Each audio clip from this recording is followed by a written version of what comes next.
Hello friends, welcome to W B arts education channel. আশা করছি তোমরা সকলেই খুবই ভালো আছো। আজকে সপ্তম শ্রেণীর ভূগোল বই থেকে তৃতীয় অধ্যায় অর্থাৎ বায়ু চাপ নামে যে অধ্যায়টি তোমাদের পাঠ্য বইতে আছে, সেখান থেকে 1 নম্বরের ছোট প্রশ্ন আলোচনা করা হবে। এটা ভিডিওর প্রথম পার্ট, কারণ এই চ্যাপ্টারে এত শর্ট কোয়েশ্চেন রয়েছে যে সেগুলো একটা ভিডিওর মধ্যে কভার করা সম্ভব হবে না। তাই এখানে কিছুটা আজকে প্রশ্ন কভার করা হয়েছে। বাকি যে দ্বিতীয় পার্ট আপলোড করা হবে সেখানে বাকি ছোট প্রশ্নগুলো কভার করে দেওয়া হবে। তাই প্রথম থেকে শেষ পর্যন্ত দেখতে থাকো। এই যে চ্যাপ্টারটা রয়েছে এর সারমর্ম কি, এখানে কি আলোচনা করা হয়েছে তার সংক্ষিপ্ত কিন্তু আলোচনা তোমাদের এই চ্যানেলে অলরেডি আপলোড করে দেওয়া হয়েছে। তোমরা দেখতে চাইলে চ্যানেলের যে ডেসক্রিপশন বক্স আছে সেখানে গিয়ে দেখে নিতে পারো। সেখানে আমি লিঙ্ক দিয়ে রাখবো। এছাড়াও তোমরা চ্যানেলের যে ডেসক্রিপশন বক্স সেখানে গিয়ে দেখতে পাবে যে প্লেলিস্টের লিঙ্ক দেওয়া আছে, সেখান থেকেও কিন্তু তোমরা তোমাদের প্রয়োজনীয় ভিডিও দেখে নিতে পারো। তাহলে চলো শুরু করছি আজকের আলোচনা। দেখো, কয়ের দাগে বলা হয়েছে এক কথায় উত্তর দাও। 1 নম্বর প্রশ্ন, বায়ুর চাপ মাপা হয় কোন এককের সাহায্যে? উত্তর হবে মিলিবার এককের সাহায্যে। 2 নম্বর প্রশ্ন, এভারেস্টে 8848.86 মিটার উচ্চতায় বায়ুর উষ্ণতা কত থাকে? উত্তর হবে -9 ডিগ্রি সেলসিয়াস। 3 নম্বর প্রশ্ন, সমুদ্রপৃষ্ঠ থেকে কোন স্থানের উচ্চতা ও বায়ুর চাপের সম্পর্ক কি? উত্তর হবে উচ্চতা বাড়ার সাথে বায়ুর চাপ ক্রমশ কমতে থাকে। 4 নম্বর প্রশ্ন, 1643 সালে কোন বিজ্ঞানী ব্যারোমিটার আবিষ্কার করেন? উত্তর হবে বিজ্ঞানী টরিসেলি। 5 নম্বর প্রশ্ন, বায়ুর ওজনকে কি বলে? উত্তর হবে বায়ুর চাপ বলে। 6 নম্বর প্রশ্ন, 1013.25 মিলিবার কত ইঞ্চি পারস্তম্ভের চাপের সমান? উত্তর হবে 29.92 ইঞ্চি। 7 দাগের প্রশ্ন, সমুদ্র সমতলের প্রতি বর্গ সেন্টিমিটারে বায়ুর চাপ কত? উত্তর হবে প্রায় 1 কিলোগ্রাম। 8 নম্বর প্রশ্ন, সব থেকে ক্ষতিকারক ঝড়টির নাম কি? উত্তর হবে টর্নেডো। 9 নম্বর প্রশ্ন, বায়ুতে জলীয় বাষ্প যুক্ত হলে কোন চাপ সৃষ্টি হয়? উত্তর হবে নিম্নচাপ সৃষ্টি হয়। 10 নম্বর প্রশ্ন, নিরক্ষরেখাকে কেন্দ্র করে সৃষ্টি হওয়া নিম্নচাপ বলয়ের নাম কি? উত্তর হবে নিরক্ষীয় নিম্নচাপ বলয়। 11 নম্বর প্রশ্ন, কর্কটক্রান্তি রেখা ও মকরক্রান্তি রেখাকে কেন্দ্র করে সৃষ্টি হওয়া উচ্চচাপ বলয়ের নাম কি? উত্তর হবে কর্কটীয় ও মকরীয় উচ্চচাপ বলয়। তারপর দেখো 12 দাগে বলা হয়েছে বায়ুর চাপ কোনমুখী? উত্তর হবে সর্বমুখী। 13 দাগের প্রশ্ন, কোন যন্ত্রের সাহায্যে বায়ুর চাপ পরিমাপ করা হয়? উত্তর হবে ব্যারোমিটার যন্ত্রের সাহায্যে। এটা কিন্তু খুবই ইম্পর্টেন্ট একটা প্রশ্ন। 14 নম্বর প্রশ্ন, পৃথিবীতে বায়ুর চাপ সাধারণত কত থেকে কত মিলিবার দেখা যায়? উত্তর হবে 980 মিলিবার থেকে 1050 মিলিবার। 15 দাগের প্রশ্ন, পৃথিবীতে কটি বায়ুর চাপ বলয় আছে? উত্তর হবে 7টি।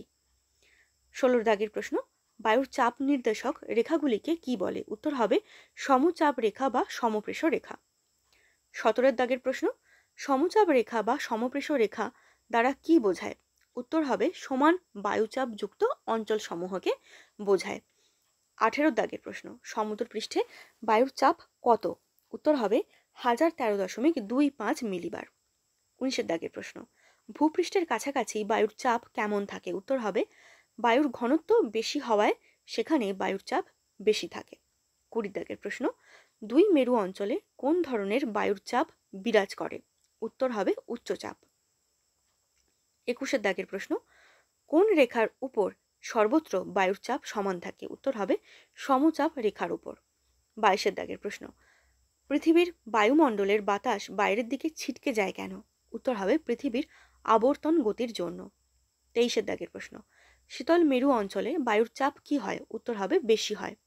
24 দাগের প্রশ্ন, যেখানে বায়ুর চাপ বেশি থাকে তাকে কি বলে? উত্তর হবে উচ্চচাপ অঞ্চল বলে। 25 দাগের প্রশ্ন, যেখানে বায়ুর চাপ কম তাকে কি বলে? উত্তর হবে নিম্নচাপ অঞ্চল বলে।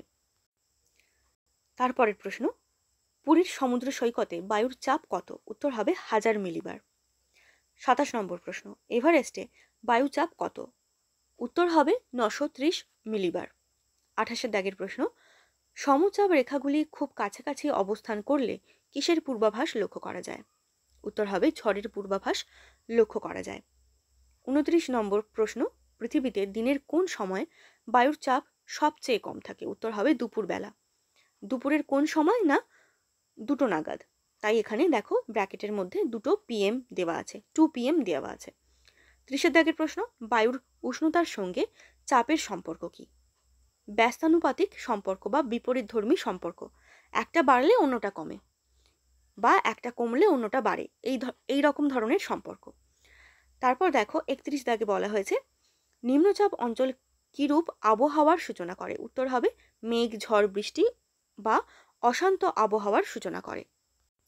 32 দাগের প্রশ্ন, উচ্চচাপ অঞ্চল কিরূপ আবহাওয়ার সূচনা করে?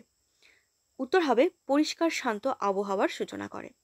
33 নম্বর প্রশ্ন, মানচিত্রে যে রেখা একই পরিমাণ বায়ুচাপযুক্ত স্থানগুলিকে যুক্ত করে তাকে কি বলে? সমচাপ রেখা বলে। 34 দাগের প্রশ্ন, কোন ঋতুতে বায়ুর চাপ সবচেয়ে কম হয়? উত্তর হবে গ্রীষ্মকালে। 35 দাগের প্রশ্ন, কোন ঋতুতে বায়ুর চাপ সবচেয়ে বেশি হয়? উত্তর হবে শীতকালে। 36 দাগের প্রশ্ন, প্রতি 1000 মিটার উচ্চতায় কত ডিগ্রি হারে তাপমাত্রা কমে যায়? উত্তর হবে 6.4 ডিগ্রি সেলসিয়াস হারে। 37 দাগের প্রশ্ন, বায়ু প্রবাহের গতিবেগ নির্ণয়কারী যন্ত্রের নাম কি? উত্তর হবে অ্যানিমোমিটার। এটাও কিন্তু খুবই ইম্পর্টেন্ট একটা প্রশ্ন। 38 দাগের প্রশ্ন, সমচাপ রেখা কোন কোন মাসে টানা হয়? উত্তর হবে জানুয়ারি এবং জুলাই মাসে। 39 দাগের প্রশ্ন, প্রতি 2 কিমি উচ্চতা বাড়লে বাতাসের উষ্ণতা গড়ে কত করে কমে? উত্তর হবে 12.10 ডিগ্রি সেলসিয়াস করে কমে। 40 দাগের প্রশ্ন, কলকাতা ও দার্জিলিংয়ের মধ্যে কোথায় বায়ুর চাপ কম হবে? উত্তর হবে দার্জিলিংয়ে, কারণ দার্জিলিংটা কিন্তু কলকাতার থেকে উচ্চতায় অবস্থান করছে, ঠিক আছে? সেই জন্য কিন্তু দার্জিলিংয়ে বায়ুর চাপ কম হবে। এরপর 41 দাগের প্রশ্নে বলা হয়েছে প্রতি 110 মিটার উচ্চতা বৃদ্ধির সঙ্গে বায়ুর চাপ কত হ্রাস পায়? উত্তর হবে 1 সেমি পারদস্তম্ভের চাপের সমান। 42 দাগের প্রশ্ন, ফিলিপাইন দ্বীপপুঞ্জে সৃষ্ট ঘূর্ণিঝড়কে কি বলে? উত্তর হবে ব্যাগুই। 43 দাগের প্রশ্ন, ক্যারিবিয়ান উপসাগরে সৃষ্ট ঘূর্ণিঝড়কে কি বলে? উত্তর হবে হ্যারিকেন। 44 দাগের প্রশ্ন, মেক্সিকো উপসাগরে সৃষ্ট ঘূর্ণিঝড়কে কি বলে? উত্তর হবে টর্নেডো। তারপর 45 দাগের প্রশ্নে বলা হয়েছে অস্ট্রেলিয়ায় সৃষ্ট ঘূর্ণিঝড়কে কি বলে? উত্তর হবে উইলি উইলি। 46 দাগের প্রশ্ন, জাপানে সৃষ্ট ক্রান্তীয় ঘূর্ণিঝড়ের নাম কি? উত্তর হবে টাইফুন। 47 দাগের প্রশ্ন, বঙ্গোপসাগরে সৃষ্ট ক্রান্তীয় ঘূর্ণিঝড়কে কি বলে? উত্তর হবে সাইক্লোন। তারপর 48 দাগের প্রশ্নে বলা হয়েছে মানব শরীরে রক্ত কত কিমি উচ্চতায় ফুটতে শুরু করে? উত্তর হবে 18 কিমি উচ্চতায়। এরপর ক্ষয়ের দাগের প্রশ্ন দেখো, এখানে বলা হয়েছে আমি কে? লেখো। দেখো প্রশ্নতে বলা হয়েছে আমি এক ধরনের বাতাস, মহাকাশচারীরা শ্বাসকার্যের জন্য আমাকে সঙ্গী করে নিয়ে যায়, আমি কে? উত্তর হবে অক্সিজেন। 2 নম্বর, আমার সাহায্যে বায়ুর চাপ মাপা হয়, আমি কে? উত্তর হবে ব্যারোমিটার। 3 দাগ, আমি হলাম বায়ুর চাপ মাপক একক, উত্তর কি হবে? মিলিবার।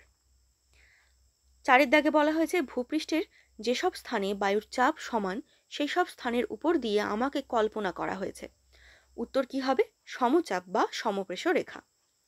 5 দাগ, আমি 25 ডিগ্রি থেকে 35 ডিগ্রি উত্তর ও দক্ষিণ অক্ষাংশের মধ্যে অবস্থান করছি, আমার এখানে উচ্চচাপ কেন্দ্র গড়ে ওঠে, আমি কে? উত্তর কি হবে?